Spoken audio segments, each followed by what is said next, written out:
আসসালামু আলাইকুম গাইস, সকলে কেমন আছেন? আশা করি আপনারা সকলেই ভালো আছেন। আমিও আপনাদের দোয়া এবং আল্লাহর অশেষ রহমতে আলহামদুলিল্লাহ অনেক ভালো আছি। তো গাইস, প্রতিদিনের মতো চলে আসলাম আজকে একটি নতুন ভিডিও নিয়ে। আমাদের আজকের ভিডিওতে একটি ভাইয়ের কমেন্টস নিয়ে আমরা আলোচনা করব। ভাই আমাকে একটি কমেন্টস করছিল, আমরা গত ক্লাসে প্যান্টের গ্রেডিং নিয়ে যে সেকেন্ড পার্টটা দিছিলাম, এই পার্টে ইস্যু নিয়ে সে একটি প্রশ্ন করছে আমাকে। যে প্রশ্ন ছিল এরকম: আমরা যে এখানে ফরন রাইজের গ্রেডিংটি আমরা যে সাইড সিএমে দিছিলাম, এই সাইড সিএমে যে আমরা দিলাম, আমাদের তো আউট সিএমে কোনো মেজারমেন্ট থাকতে পারে। যদি মেজারমেন্ট থাকে সেক্ষেত্রে কি করব। আসলে ভাই যে প্রশ্নটি করছে, ভাইয়ের প্রশ্নটা অনেক সুন্দর ছিল। ভাইয়ের এই সুন্দর একটি কমেন্টসের জন্য আমি ভাইকে অনেক ধন্যবাদ জানাই। হ্যাঁ ভাই, আপনি যে প্রশ্নটি করছেন এটা 100% রাইট। যদি আমাদের আউট সিএমের মেজারমেন্ট থাকে সেক্ষেত্রে আমরা কি করতাম। যদি আমাদের আউট সিমের মেজারমেন্ট থাকতো সেক্ষেত্রে আমরা কি করতাম। দেখেন, আসলে আমাদের যখন বায়ার মেজারমেন্ট দেয় তখন আমাদের মেজারমেন্ট শিটে লেন্থের মেজারমেন্ট দুইটা থাকে, একটা হচ্ছে ইন সিএম আর একটা হচ্ছে আউট সিএম। কোনো বায়ার শুধু ইন সিএমের মেজারমেন্ট দেয়, কোনো বায়ার শুধু আউট সিএমের মেজারমেন্ট দেয়, আর কোনো বায়ার আবার ইন সিএম আউট সিএম দুইটাই দেয়। তো যদি আমাদের বায়ার শুধু ইনসিএমের মেজারমেন্ট দেয় সেক্ষেত্রে আমরা ইনসিএমের যে গেডিংটা থাকবে শুধু এই গেডিংটা আমরা এখানে দিয়ে দিব। আর যদি আমাদের আউটসিএমের কোনো মেজারমেন্ট না থাকে তাহলে তো আমাদের গেডিংয়ের কোনো প্রয়োজন নাই। সেক্ষেত্রে আমার আউটসিএমের গেডিং কত করে আসছে এটা আমাদের দেখার কোনোই প্রয়োজন নাই। শুধুমাত্র আমরা দেখব যে আমাদের ব্যাকের আউটসিএম এবং ফ্রন্টের আউটসিএম সিমিলার আছে কিনা। যদি সিমিলার থাকে তাহলে ওকে।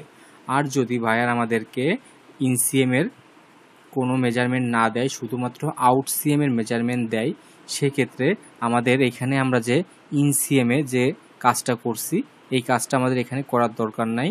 আমরা কি করব, শুধুমাত্র আমাদের ফরন রাইজের যে গেটিংটা আসবে, এই যে ফরন রাইজের যে গেটিংটা আসবে সেম গেটিংটাই আমরা আমাদের আউট সিএমে দিয়ে দিব এবং বাকি যে গেটিংটা প্রয়োজন থাকবে সেই গেটিংটা আমরা এইখানে দিয়ে দিব।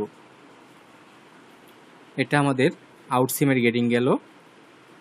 এখন যদি ভাইয়ার আমাদের ইন সিএম এবং আউট সিএম দুইটারই মেজারমেন্ট দেয় সেক্ষেত্রে কি করব। সেক্ষেত্রে আমাদের করণীয় থাকবে যে ইন সিএমের যে গেডিংটা থাকবে সেই গেডিংটা আমরা এর নিচে দিয়ে দিব এবং সেম গেডিংটাই আমরা আমাদের আউট সিএমের এই নিচে ওপেনিংয়ে দিয়ে দিব এবং আমাদের যে আউট সিএমের যে মেজারমেন্টটা থাকবে এই মেজারমেন্টের যে গেডিংটা আসবে এই গেডিংটা কত করে আসছে এটা আমাদের দেখতে হবে। ধরুন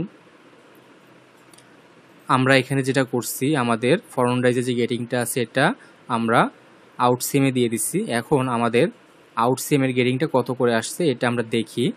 তো এটা দেখার জন্য আমরা বিটুইন নোজটা ইউজ করব। বিটুইন নোজ থেকে আমরা এইভাবে আমাদের যে আউট সিএমের মেজারমেন্টটা সেটা ধরলাম এবং এখান থেকে আমরা আমাদের যে সিএম আছে সিএমের এই পয়েন্টটা নিলাম, দেন ওকে। তো এখানে দেখুন গাইস, আমাদের 2 সিএম করে গেডিং আসছে। আমাদের ইনসিএমের যে গেডিংটা থাকে গেডিংটা এখানে করার পর এবং রাইজের যে গেডিংটা থাকে এই গেডিংটা করার পর অটোমেটিকভাবে আমাদের আউটসিএমের গেডিংটা মিলে যায়। যদি দেখা যাচ্ছে যে না মেলে সেক্ষেত্রে আমরা কি করব। যেমন ধরুন বায়ার আমাদেরকে আউটসিএমের গেডিং 2.5 সিএম করে দিছে। তো দেখা যাচ্ছে যে আমরা আমাদের রুলস অনুযায়ী আমরা ইনসিএমের গেডিং ছিল 1 সিএম করে আমরা 1 সিএম করে দিছি এবং ফরন রাইজের গেডিং ছিল 1 সিএম করে 1 সিএম করে দিছি। সেই অনুযায়ী আমাদের আউট সিএমের গেডিং 2 সিএম করে আসছে, কিন্তু বায়ার আমাদের কাছে চাইছে 2.5 সিএম করে, এখনও আমাদের হাফ সিএম করে প্রয়োজন। এই ক্ষেত্রে আমাদের যেটা করণীয় থাকবে সেটা হচ্ছে আমরা আমাদের এখানে যে শেপটা আছে সেই শেপটা আমরা নষ্ট করতে পারবো না। আমাদের যে শেপটা আছে শেপটা আমরা ঠিক রেখে যতটুকু মডিফাই করতে পারি। যেমন ধরুন আমি যদি এখানে আমাদের যে গেডিংটা আছে গেডিংটা আমরা, তো আমি আমার যে ফেসিংটা আছে ফেসিংয়ের এই দুইটা লাইন আমরা ফ্রন্ট পার্টে কপি করে নিয়ে নিই, তাহলে আপনাদেরকে বোঝাতে সুবিধা হবে। তো এখানে যে কপি লাইন আছে এখান থেকে আমরা কপি লাইনটা সিলেক্ট করে এই লাইনটা এবং এই লাইনটা আমরা কপি করে ফ্রন্ট পার্টের সাথে অ্যাডজাস্ট করে নিয়ে নিই।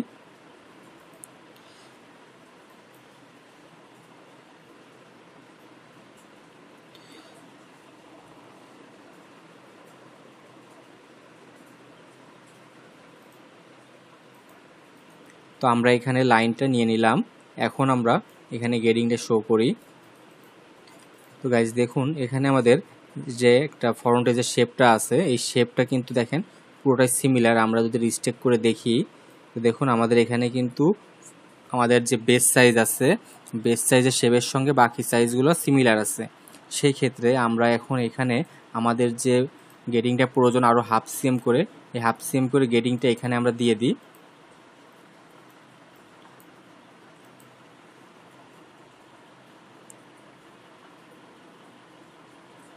0.5। দেন এখানে আমরা এডিট ডেলটা দিয়ে পয়েন্টটা ধরবো, রাইট বাটন ক্লিক করব, অ্যাড কনস্ট্যান্টটা ক্লিক করব, দেন ওকে। তো আমাদের এখানে আমাদের কিন্তু যে হাফ সিএম করে গেডিংটা আরও প্রয়োজন ছিল সেই হাফ সিএম করে গেডিংটা নিয়ে নিছে। এখন আমরা এই লাইনটা কপি করে এই লাইনে দিয়ে দিলাম, ওকে। এখন গাইজ দেখুন আমাদের শেপের অবস্থা কিন্তু 12টা বেজে গেছে। তো গাইজ দেখুন যেহেতু আমাদের শেপের অবস্থা একবারেই খারাপ সেহেতু আমরা এখানে কোনো কাজ করতে পারবো না।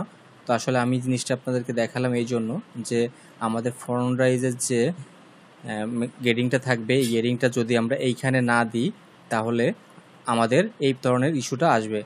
ধরুন আমাদের যদি আউট সিএমের যে মেজারমেন্ট থাকবে এটা আমাদের ফ্রন্ট রাইজ এবং ইনসিএমের যে গেডিংটা থাকে এই গেডিংটা করার পরে অটোমেটিক্যালি মিলতে হবে। যদি মিলে যায় তাহলে ওকে, আর যদি না মেলে ধরুন 19-20 1-2 মিলি যদি হয় সেটা আমরা হয়তো বা এখান থেকে 1-2 মিলিটা কাজ করতে পারবো, কিন্তু হাফ সিএম বা 1 সিএম এরকম যদি ইস্যু হয় সেক্ষেত্রে এটা করা পসিবল না, তাহলে আমাদের শেপ নষ্ট হয়ে যাবে। তো আসলে এইভাবে যদি শেপ নষ্ট হয়ে যায় তাহলে আমরা কাজ করতে পারবো না। সেজন্য এই বিষয়টা নিয়ে আমরা আমাদের ভাইয়ারের সঙ্গে কথা বলবো এবং গেডিং রুলটা চেঞ্জ করে নিব। তো আশা করি যে ভাই আমাকে প্রশ্নটা করছিল সে তার অ্যান্সারটি পেয়েছে। তো গাইস দেখা হবে আগামী পর্বে। সে পর্যন্ত সকলে ভালো থাকবেন, সুস্থ থাকবেন। আল্লাহ হাফেজ।